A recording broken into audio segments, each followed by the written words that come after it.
Hello everyone, you're now with me, Ruben Gomez, for TVS News at 5. Now, let's begin. The detailed standard operating procedure to enter Sarawak has been released.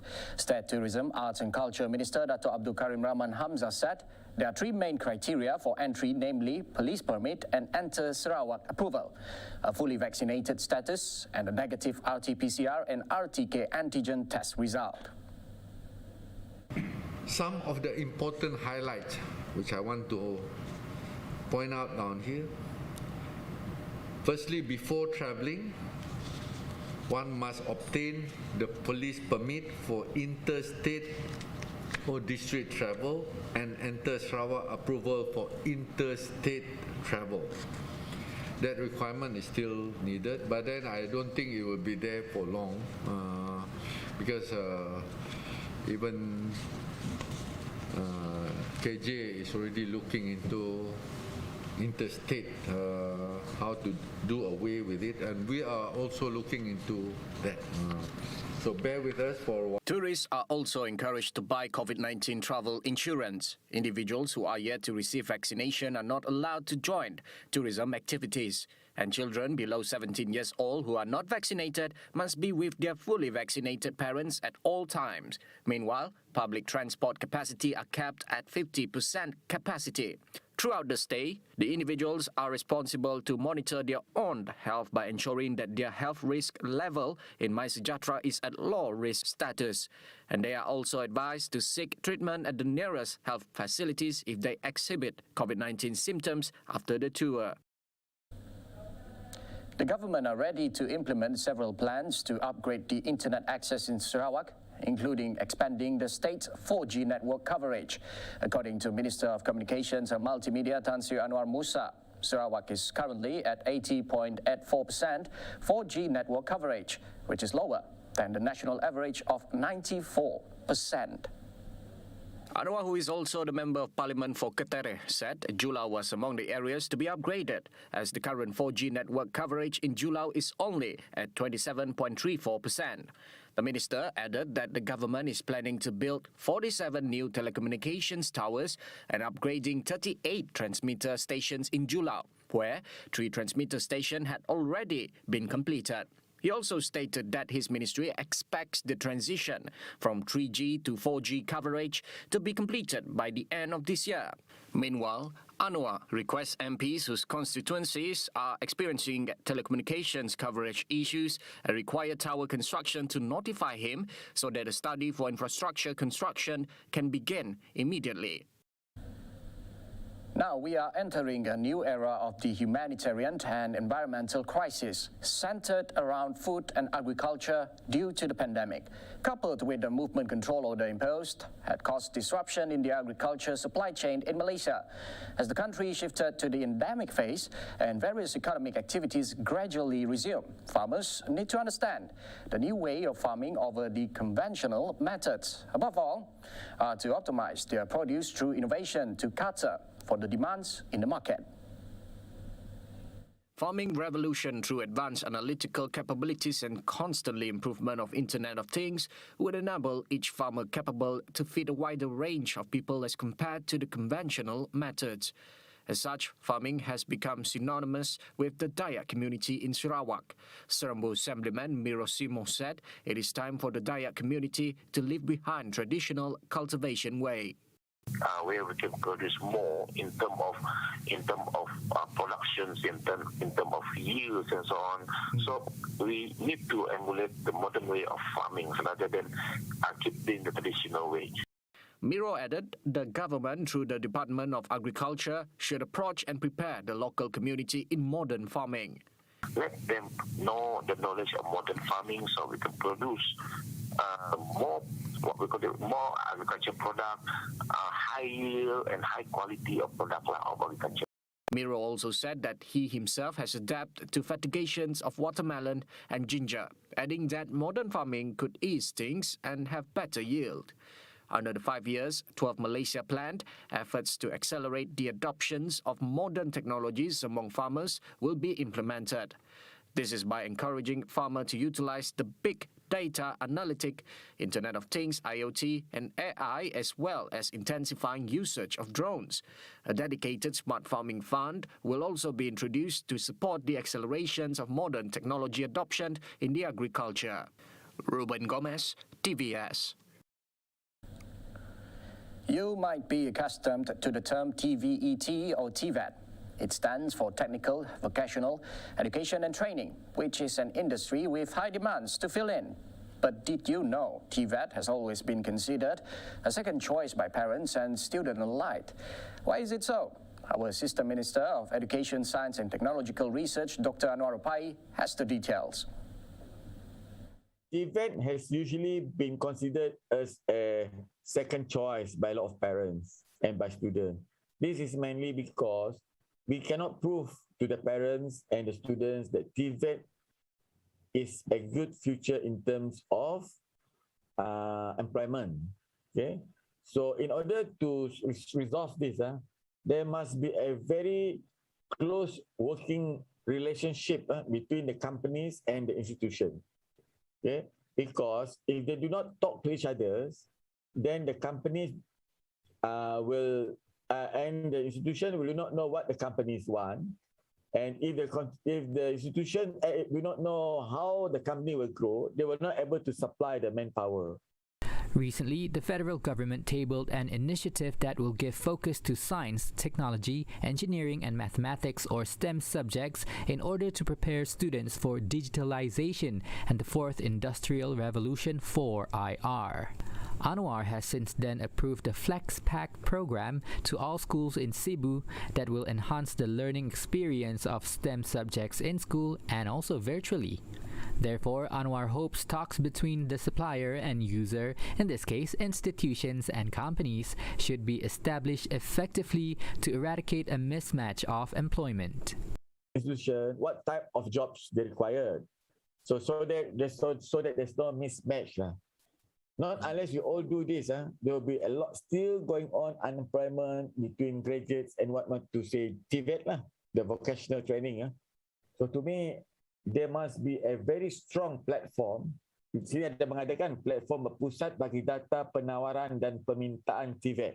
Okay, akan dibangunkan. So this is a very good move, so that this mismatch will not happen between the supplier, that's the institution, and between the user, that is the companies. Okay.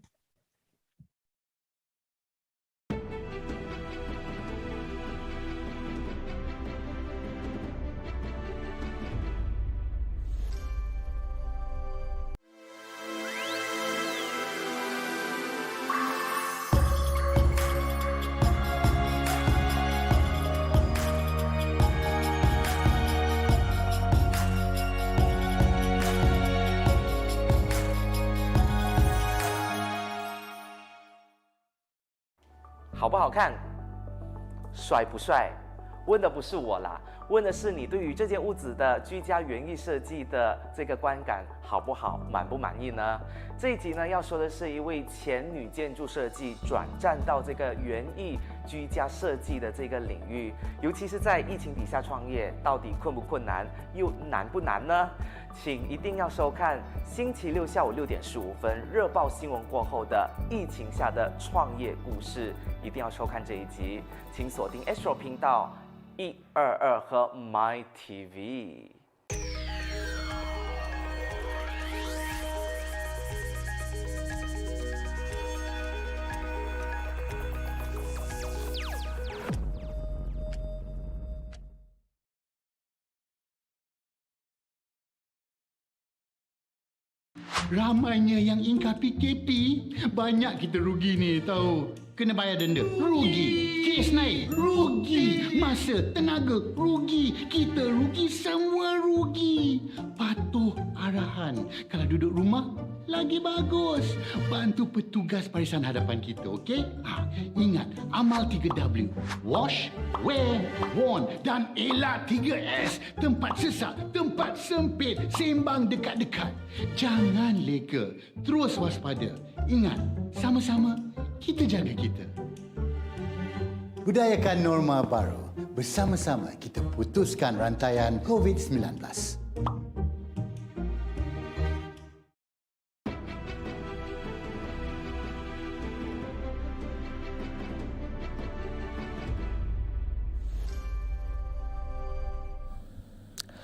Welcome back. Malaysia reported 12,434 new COVID-19 cases today, raising the cumulative number of infections to 2,232,960.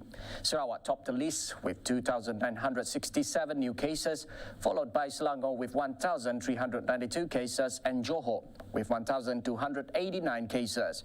Meanwhile, as of 28 September, 71% of the Malaysian population had received their first dose, while 61.1% had completed their COVID-19 vaccination. The total of adult population that had been vaccinated in the country is reported at 85.1%.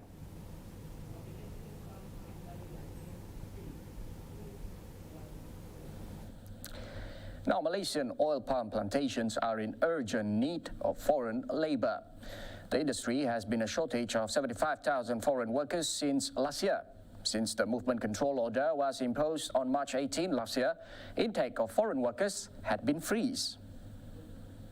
Malaysian Palm Oil Council MPOC Science, Environment and Sustainability Division Director Dr. Ruslan Abdullah said the industry is very labour dependent, especially in terms of harvesting. During the period of MCO, foreign workers who had returned to their home country were not allowed to re-enter Malaysia.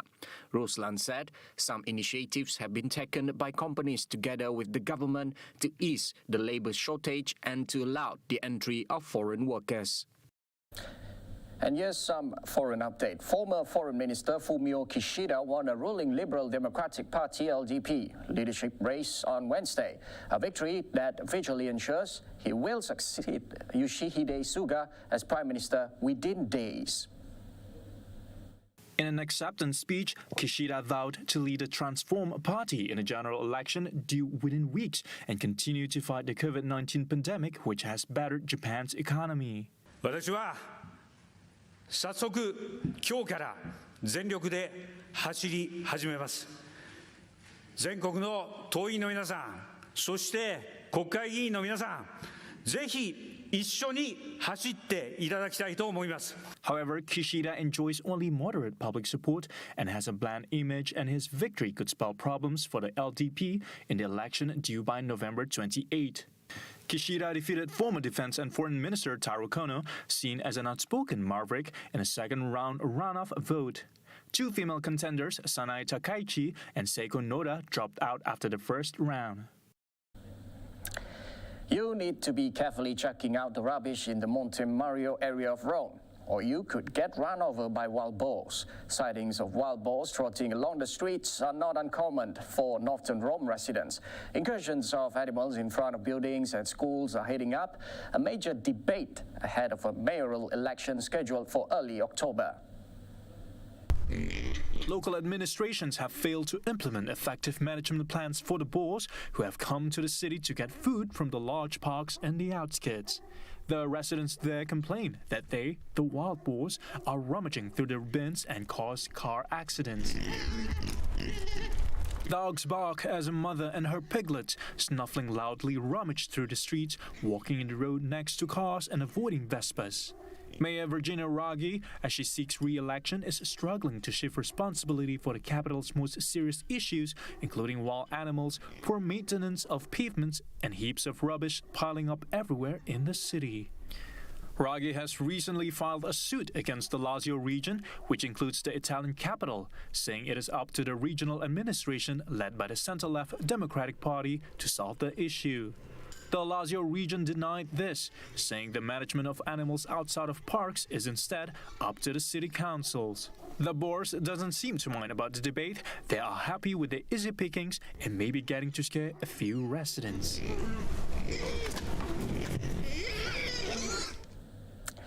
Well, that's conclude TVS News at 5. I'm Ruben Gomez. Anytime, anywhere.